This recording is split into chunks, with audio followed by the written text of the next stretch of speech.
le cas de M. Julien Kandé-Kansou est un cas symptomatique de la restriction des libertés, de la liberté d'expression sous le prisme ou sous le prétexte de la répression de l'infraction de harcèlement par le biais d'une communication électronique. Alors, c'est pour ces faits-là qu'il est poursuivi. Il lui est reproché d'avoir harcelé par le biais d'une communication électronique des autorités administratives de notre pays.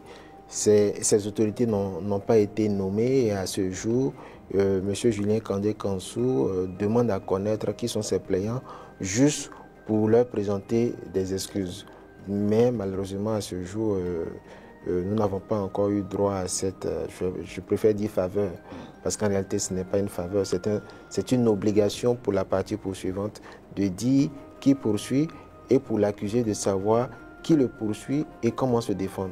Donc en réalité, nous ne sommes même pas mis dans les conditions de pouvoir nous défendre puisque nous ne savons pas qui nous poursuit.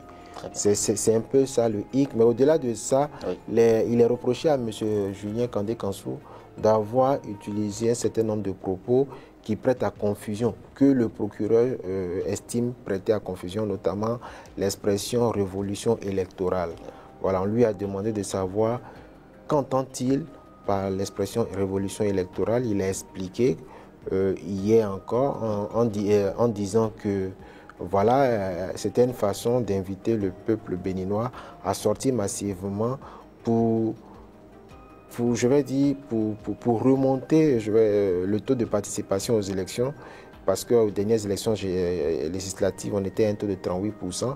Donc il parle de révolution électorale dans les urnes pour que la population béninoise se mobilise.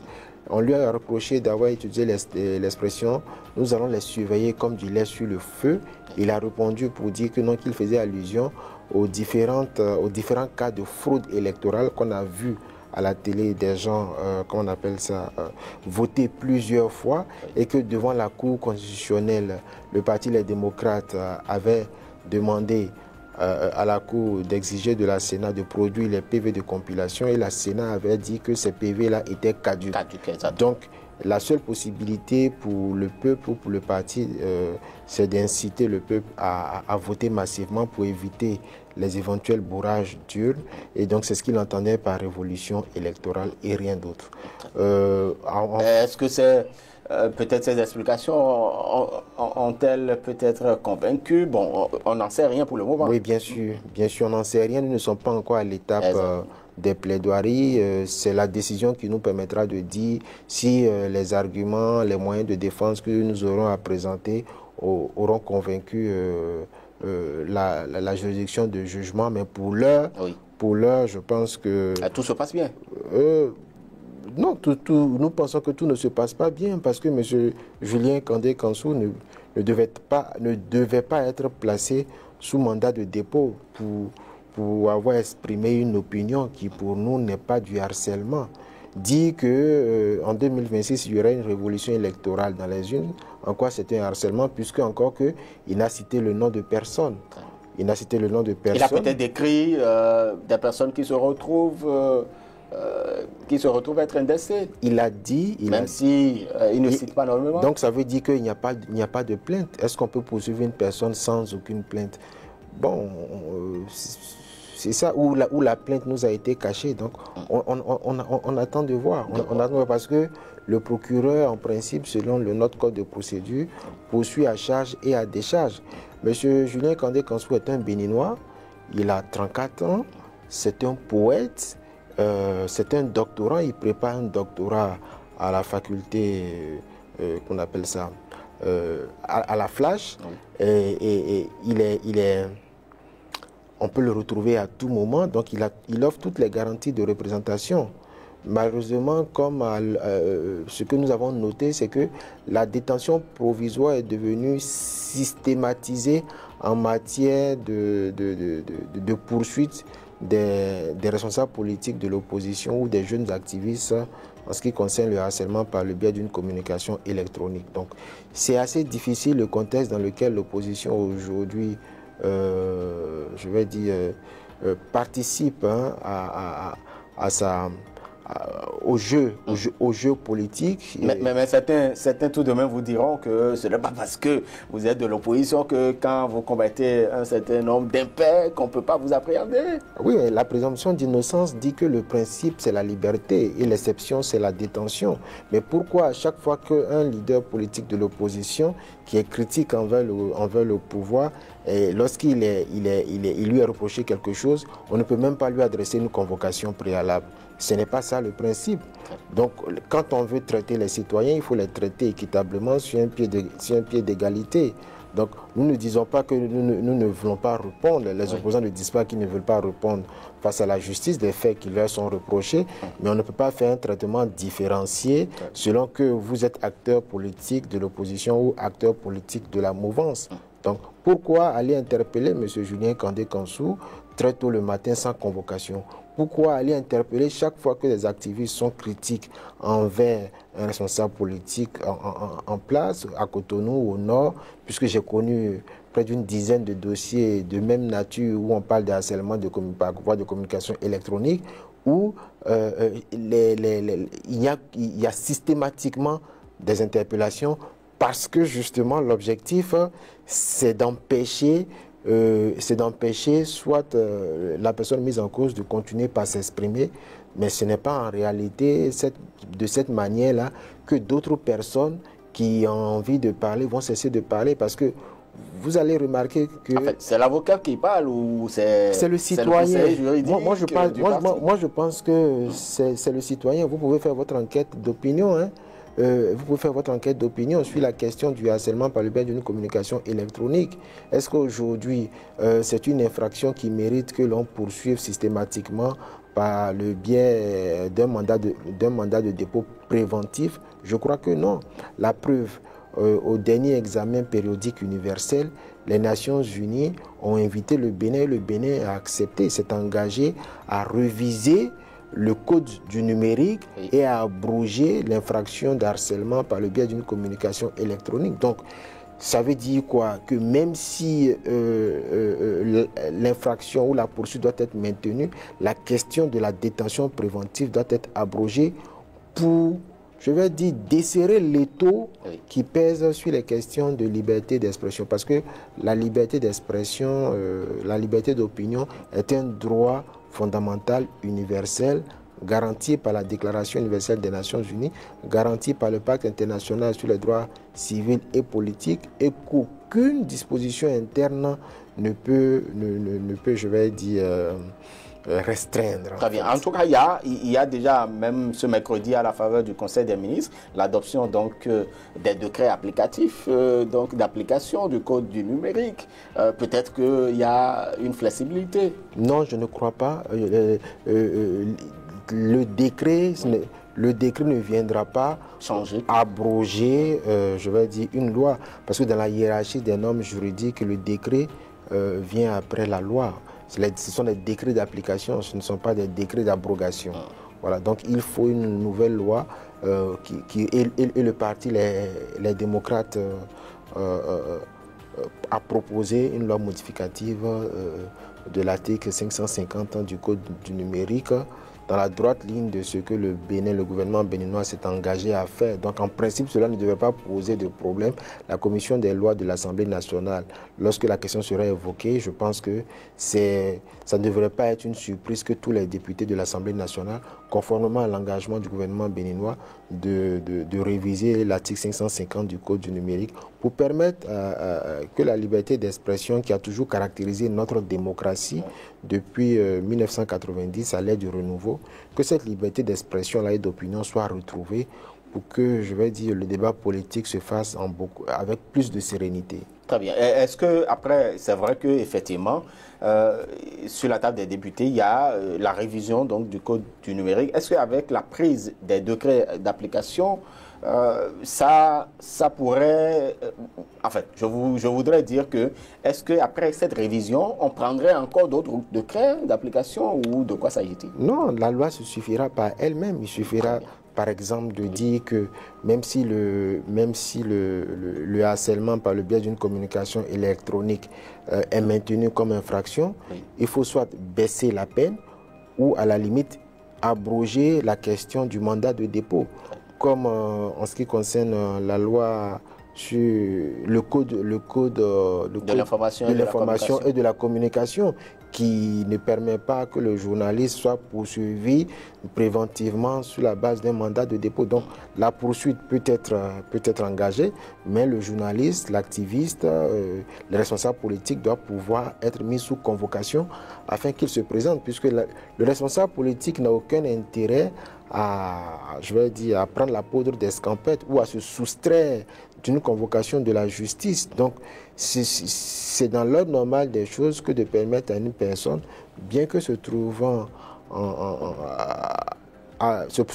interpellée par la justice, puisse continuer par aller et venir, et que la suspicion de manipulation de la justice pour régler des comptes politiques puisse cesser définitivement. Très bien, voilà. Et donc, le rendez-vous est pris pour le 14 octobre? Tout à fait, le rendez-vous est pris pour le 14 octobre pour la continuation des débats. Nous, au niveau de la défense, nous sommes 3, Maître Victorin Fadé et nous-mêmes, Maître Abalo Augustin. Nous sommes en état pour plaider le dossier, mais le parquet a demandé un renvoi pour la continuation des débats parce qu'il y aurait, semble-t-il, d'autres éléments, mais je ne pense pas que, au-delà de ce que nous avons vu, qu'il y ait encore d'autres éléments pour venir renforcer ce que M. Julien Kandé-Kansou a dit. Très bien, voilà. En tout cas, on y reviendra certainement. Comment se porte Rekia Madougou? Oh, vous savez, hein, je n'aime plus trop aborder le sujet de la situation carcérale de Mme Rekia Madougou. Pourquoi? Vous êtes démotivé, découragé ou... Non, ça n'a rien à voir. Parce que c'est un secret de polichinelle.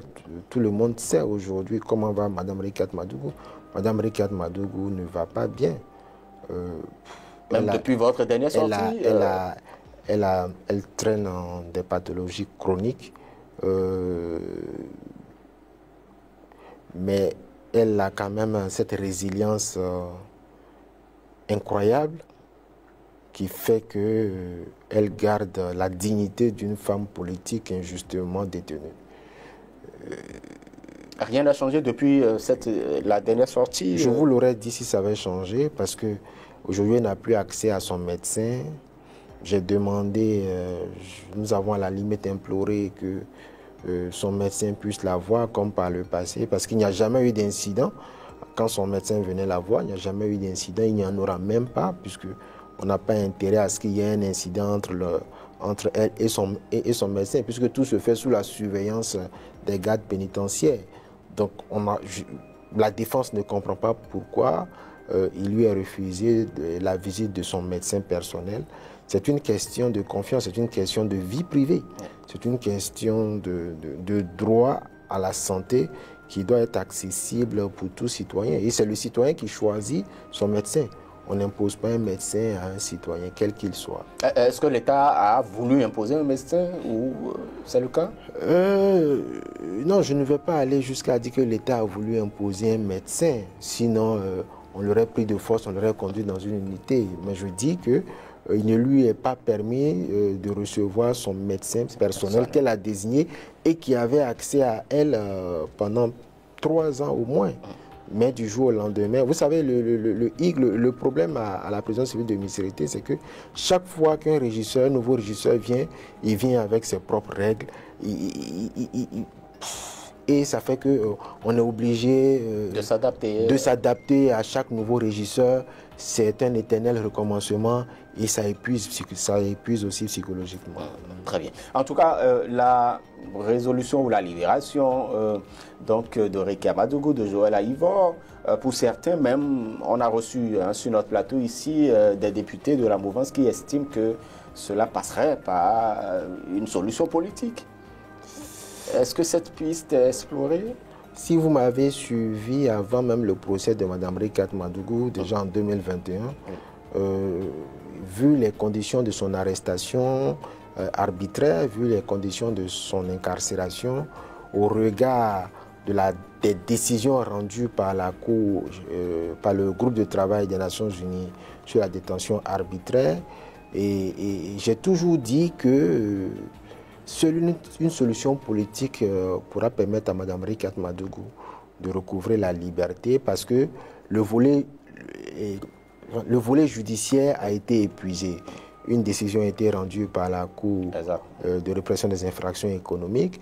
Une autre décision a été rendue par les Nations Unies qui contredit celle de la CRIET qui a dit que Mme Rikat Madougou, il n'y a aucune preuve de la participation de Mme Rikat Madougou à une activité terroriste. Et cela a été dit, l'avis du GTDA a été rendu après que le gouvernement béninois ait produit ses observations et les preuves qu'il disait avoir. Donc c'est après confrontation de tous les éléments de toutes les parties que les Nations Unies, à travers le GTDA, le Conseil des droits de l'homme, auquel le Bénin est membre, est parvenu à cette décision-là. Donc nous pensons que, en raison de ce que le Bénin est parti au traité portant création des Nations Unies, aussi le Bénin est parti au pacte international sur les droits civils et politiques, Mme Rikat Madougou devait recouvrer la liberté depuis novembre 2022.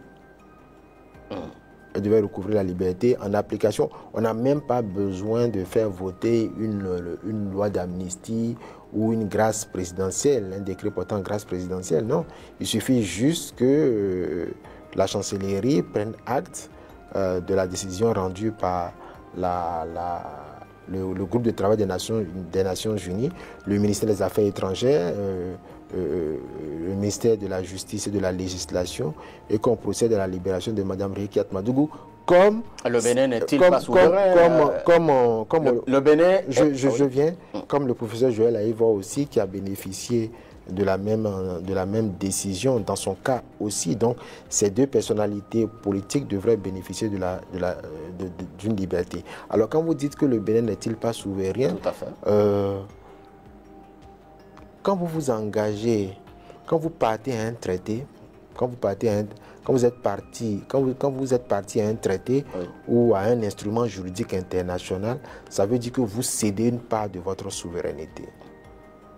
C'est cela, ce n'est rien de plus. Parce qu'on ne vous contraint jamais à être parti à un traité international.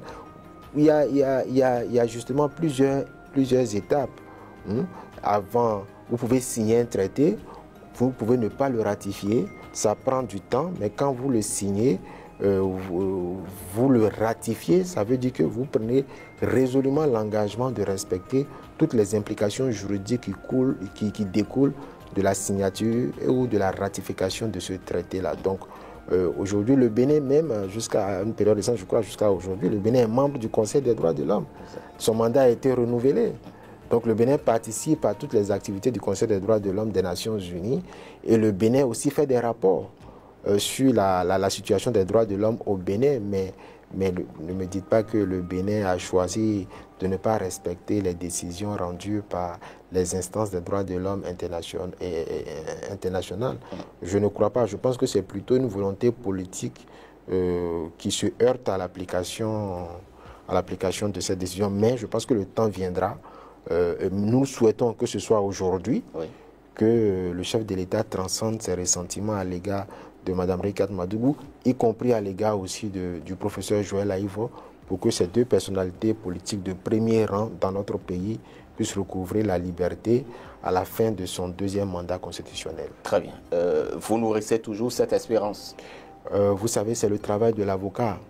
L'avocat, lorsqu'il défend, il défend parce que d'abord, il croit en la cause de ses clients et il croit aussi en la justice.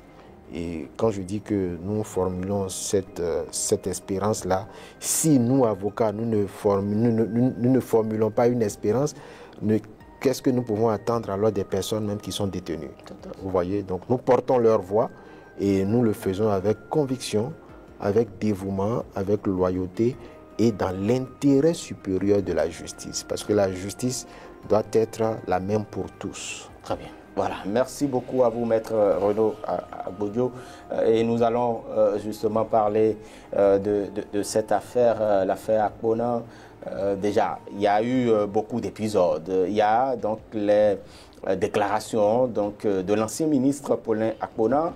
Il y a eu ensuite la plainte donc, de son prédécesseur, Samou Seydou Adambi.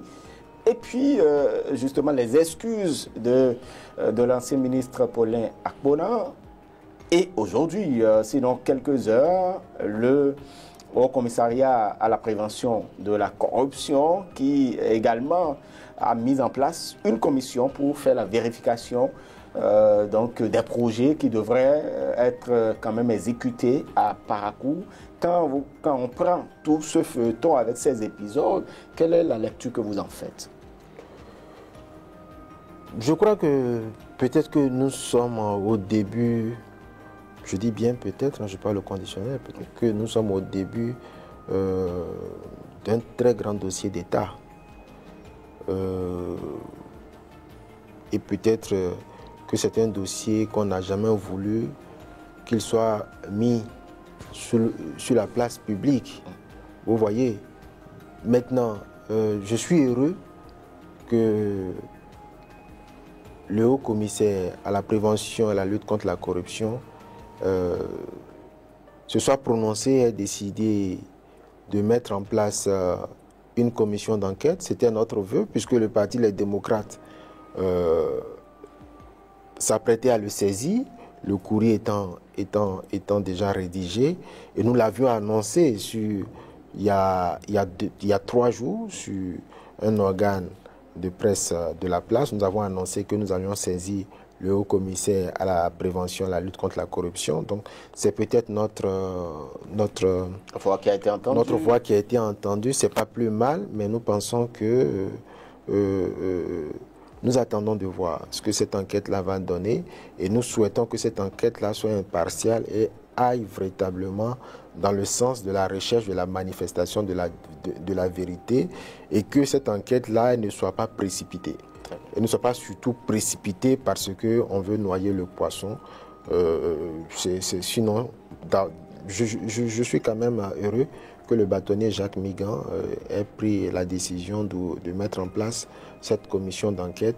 Nous espérons que le haut commissaire ne rencontrera pas d'obstacles dans son travail et que la lumière sera faite pour la satisfaction de tous les contribuables au budget national. Très bien. Et déjà, les excuses de Paulin Akpona, qu'est-ce que cela a suscité en vous? Non, les excuses de M.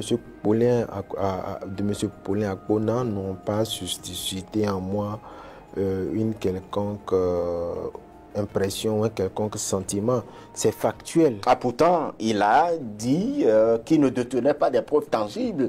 C'est tout de même, pour certains observateurs... Non, moi je pense qu'il aurait dû le faire. Il aurait dû le faire avant son limogeage. S'il ne détenait pas des preuves tangibles, il aurait dû alors le dire et présenter ses excuses avant son limogeage. Puisque entre la déclaration de M. Paulin Akpona et son limogeage, je crois qu'il s'est écoulé au moins 4 ou 5 jours, je ne sais plus.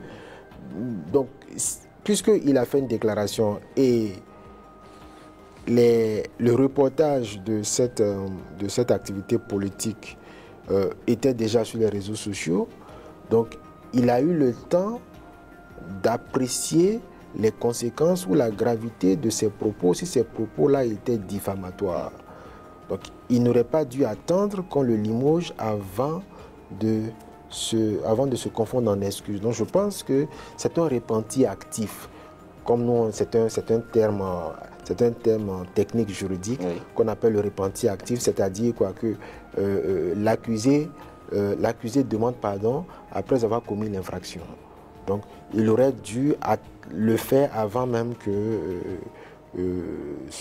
ne soit limogé. On aurait accepté qu'il soit de bonne foi, et peut-être même s'il s'était excusé, il aurait pu éviter peut-être, pourquoi pas, son limogeage, vous voyez. Donc, le faire après coup, c'est inopérant, puisque ça n'a pas empêché ça ne va pas empêcher le ministre Adambi de porter plainte, puisque maintenant, le 14, c'est bien ça, le 16 juillet, le 16 juillet, le ministre Adambi peut révoquer sa plainte, il peut se désister de sa plainte sur la base des excuses du ministre Akpona. Donc tout est encore possible, puisque les deux sont membres du même parti B. Donc ça peut se régler au sein du parti. Vous voyez, donc dans tous les cas, le plus important, ce n'est pas les excuses de M. Akpona ou la plainte du ministre Adambi. Le plus important, c'est la manifestation de la vérité pour que le contribuable béninois soit rassuré que la gestion des fonds publics en ce qui concerne l'accès à l'eau potable et à l'assainissement est faite dans la plus grande orthodoxie financière que requiert la gestion des finances publiques. Très bien. Et la justice peut justement s'auto-saisir. Est-ce que la criette, c'est possible ou quel aboutissement pourrait avoir justement cette affaire? Non, vous savez, d'abord tout dépend de celui qu'on veut poursuivre. La criette ne va pas s'auto-saisir ex nihilo sans avoir identifié, je vais dire, les personnes mises en cause. Ou la criette ne va pas aussi engager une plainte contre X, une enquête contre X. Il faut d'abord s'assurer que ces faits-là relèvent de la compétence de la criette. Est-ce que ce sont des agents simples qui sont mis en cause? Est-ce que ce sont des responsables au plus haut niveau, des ministres de la République en fonction? Je ne crois pas qu'ils soient justiciables de la criette lorsqu'ils sont poursuivis pour mauvaise gestion. Donc, c'est d'abord l'enquête administrative que nous souhaitons indépendante qui va pouvoir situer dans un premier temps les différentes responsabilités si des cas de mauvaise gestion étaient prouvés par ces différentes enquêtes-là. Très bien. Et quels sont, aujourd'hui, quand on voit un peu cette affaire, quels sont les enseignements à tirer par les acteurs politiques? Non, moi, pour moi, les enseignements à tirer par les acteurs politiques, je crois que c'est dans l'ordre normal des choses. La direction des affaires publiques doit se faire avec beaucoup de transparence. Beaucoup de transparence. Et il faut réfuter tout ce qui est opaque. Il faut réfuter tout ce qui est opaque et nous pensons que c'est ce que le Parti Les Démocrates prône aujourd'hui, ou c'est ce que le Parti Les Démocrates reproche à la gouvernance actuelle, puisque aujourd'hui, la question des salaires des ministres aujourd'hui est en débat. Le groupe parlementaire Les Démocrates a invité le ministre de l'économie et des finances ou les membres du gouvernement à révéler leurs salaires pour que, justement, dans le cadre des bonnes pratiques gouvernementales, puisque nous estimons que, et nous au Parti Les Démocrates, on pense aujourd'hui qu'il faut réfléchir à comment réduire le train de vie de l'État pour que la question de la redistribution de la richesse puisse se faire de manière optimale, parce qu'on se dit qu'il n'y a jamais de véritable développement économique sans émergence sociale. Donc le Parti Les Démocrates prône l'émergence sociale, même si on doit garder le cap du développement durable, ou même si on doit garder le cap des investissements publics pour des projets d'envergure, pour que notre pays puisse entrer véritablement dans le Conseil des Nations en voie de développement. Mais pourquoi maintenant? Parce que certains se demandent pourquoi maintenant Patrice Talon est en fin de mandat. Voilà, ça a été demandé par le passé, mais ça n'a produit aucun résultat concluant. Oui, mais justement, c'est peut-être je vais peut-être vous décevoir. Est-ce que parce que le président de la République n'a pas donné suite à une invitation de l'ancienne Cour constitutionnelle sous le président Olo, que l'opposition doit abdiquer, que les citoyens doivent abdiquer? Je dirais plutôt que mieux vaut tard que jamais. Mieux vaut tard que jamais. Et je pense que c'est le rôle de l'opposition de demander la transparence dans la gestion des affaires publiques. N'attendez pas que ce soit le rôle de l'opposition, la société civile aussi, puisque ce qui peut être reproché au gouvernement actuel peut être reproché à l'opposition demain si l'opposition accédait au pouvoir. Donc je pense qu'il faut promouvoir les bonnes pratiques, mais dans tous les cas, en ce qui concerne le Parti Les Démocrates, il ne sera jamais question pour nous de travailler dans l'intérêt du peuple dans une quelconque opacité. Très bien, voilà. On en vient maintenant aux élections générales, Maître Renaud Agbodjo. On en parlait dès l'entame. Comment le Parti Les Démocrates se prépare justement pour ces échéances-là? Le Parti Les Démocrates se prépare en toute sérénité. Nous allons au contact des populations, même si nous sommes empêchés par endroits de nous mobiliser, même dans des enclos, même dans des zones privées. Mais le parti arrive quand même à rencontrer les populations dans de petits comités, dans des comités un peu plus grands, cette semaine, la semaine dernière et les semaines à venir. Et ça se passe très bien, ça se passe très bien. Je vous ferai l'économie de ce que nous avons échangé avec les populations, mais il y a un très fort engouement des populations à l'égard des prochaines élections à venir, et je pense que la mobilisation sera vraiment générale. Très bien, mais jusque-là, on ne connaît pas justement les représentants du parti, les démocrates pour la prochaine présidentielle, alors que les mois s'égrènent. On est à quelques mois seulement, on ne connaît pas justement le duo présidentiel, ou du moins le duo qui devra batailler pour succéder à Patrice Talon. Est-ce que vous scrutez le pouvoir, vous attendez la désignation de la mouvance présidentielle d'abord? Non, je ne pense pas que nous scrutons du côté du pouvoir. Mais nous sommes dans un agenda propre, et le moment qui sera choisi par la coordination nationale du Parti Les Démocrates, c'est peut-être aussi un autre organe, le Conseil national, pour désigner le duo candidat. Nous avons ce calendrier-là que nous n'allons pas dévoiler ici maintenant, mais il se fera dans les délais requis conformément à l'agenda des élections générales. Vous avez vu un responsable politique du pouvoir dire que le duo candidat sera connu le 12 octobre. Tout à fait. Sera connu le 12 octobre. Et pour vous également, c'est le 12 octobre? Non, je ne dis pas ça. Je pense que c'est plutôt votre inquiétude devait plutôt être portée vers cette affirmation où on dit que le duo candidat du régime en place sera connu le 12 octobre. Vous aurez pu peut-être pour eux, c'est au plus tard. Oui, mais les candidatures, le dépôt de candidature se fera entre le 10 et le 14 octobre, à ma connaissance, sauf erreur de ma part. Donc, nous disons que nous n'avons pas de problème. Oui. Nous n'avons pas de problème en notre sein. Nous connaissons nos faiblesses, nous connaissons nos forces, et nous travaillons à ce que nos faiblesses ne soient pas utilisées contre nous. Et quelles sont vos faiblesses? Je fais la question quand même. Et nous travaillons à ce que nos forces aussi soient renforcées. Nos faiblesses, nous les savons. Je ne viendrai pas exposer nos faiblesses pour ne pas donner les armes à l'adversaire, ce qui est de bonne guerre. Hein. Tout à fait. Je ne viendrai pas exposer nos faiblesses parce que toute entité politique a ses forces et ses faiblesses.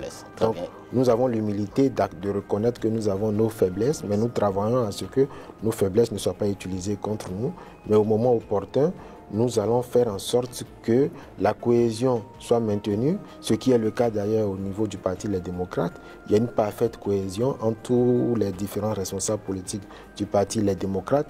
Et comme je l'ai dit, comme le président du parti aussi le pense, le duo candidat, ce sera le candidat au-delà même du Parti Les Démocrates. Ce sera le candidat du peuple. Ce sera le candidat des femmes, le candidat de la jeunesse, le candidat je ne vais pas dire de la vieillesse, ce sera le candidat des anciens, des femmes. Ce sera toutes les couches sociales. De toutes les couches sociales. Ce sera une candidature qui va transcender les clivages politiques. Et je pense qu'il y a énormément d'hommes et de femmes expérimentés au niveau du Parti Les Démocrates aujourd'hui qui répondent valablement aux critères de désignation du duo candidat. Et donc vous avez le profil type alors. Quel est le profil type devant succéder et peut-être à Patrice Talon si l'opposition, si votre parti arrivait à rafler justement? Non, vous savez, ce sont les militants. Ce sont les militants qui vont approuver ou désapprouver la proposition du parti. Et il ne faut pas faire ce qu'il faut éviter, c'est de faire de fixation sur des individus. Nous sommes un parti politique. Et je crois que dans l'esprit... Certainement qu'il y a des critères, certainement il y a un profil de... Non, le profil, le critère, c'est d'abord ce que la loi prévoit, la Constitution, le Code électoral. Donc je pense qu'on ne va pas aller rechercher un profil en dehors de ce que la loi prévoit. Donc pour moi, il n'y a pas péril dans la demeure du tout. Hein. Ah non, il faut rassurer le peuple. Le Parti Les Démocrates ira aux élections générales de 2026. Tous ceux qui colportent, qui disséminent dans l'esprit de l'opinion que le Parti Les Démocrates n'ira pas aux élections de 2026 se trompent. Je pense que c'est une stratégie pour, je vais dire, le mot m'échappe, pour désorganiser ou bien pour décourager l'opinion ou le peuple afin que les gens ne sortent pas voter. Vous voyez, le Parti Les Démocrates mettra tout en œuvre par la grâce de Dieu, parce que je pense que tout ce que nous faisons aujourd'hui doit se faire sous l'inspiration divine. Nous pensons que le Parti Les Démocrates, nous l'espérons, sera bien avisé par l'Esprit de Dieu pour que nous puissions traverser cette période sensible qui se profile à l'horizon, pour que ce soit l'une des meilleures élections que le Bénin ait connues depuis le renouveau démocratique. En tout cas, nous voyons que vous préparez bien ces échéances quand on sait que le président du parti Les Démocrates est en mouvement, puisqu'il y a une énième rencontre entre ce dernier et l'ancien président de l'Assemblée nationale. Qu'est-ce qui se passe entre Boni Yayi et puis Adrien Ngouegui?